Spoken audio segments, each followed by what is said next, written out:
what would you say to the growing resentment from the American working class against political institutions, the elite, and specifically our government? Do you feel like this level of deregulation and privatization and the erosion of government social safety nets and government programs have contributed to that resentment? Absolutely. Look, you're the average guy out there. You're not into politics. What are you seeing? You're seeing that in many ways you are no better off, in some cases worse off than a worker in your place 50 years ago. You got that? Real inflation accounted for wages for the average American worker. Despite the huge increase in worker productivity and technology, all the computers, all the cell phones, an average worker in real inflation accounts for dollars, not making a nickel more than he or she did 50 years ago. And during that period, a massive transfer of wealth, bottom 90% to the top 1%. And you're looking around you, and you're worried that your children may be in even worse financial shape than you are. They may never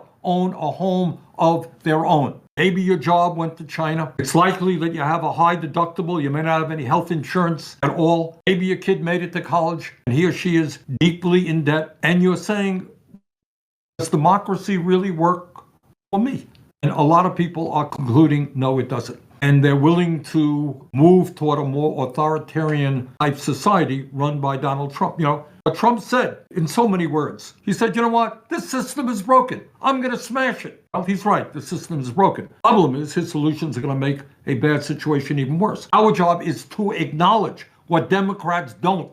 You know what? The system is broken. We need to rebuild the system. We can do it. We should not be the only major country on earth not guaranteeing health care to all people as a human right. You think we can't build millions of units of affordable housing? You think we can't reach out to the world and address climate change? I think we can. Tough stuff. None of this is easy. We can do it. A lot of people are essentially saying, I'm sick and tired. I've heard all of it over and over again. It ain't working for me. Status quo is not what I want. I want change. Trump may be crazy. He may be a pathological liar. He's going to bring about change. So that's what I think we're dealing with. Do you feel like this was a crisis in communication from the Democratic Party in the past election cycle that led to the defeat of Kamala Harris? No, I don't. I don't think it's a question of communication. I think it's what the Democrats stand for. Does the Democratic leadership believe that the current system is broken? You tell me. Have you heard that?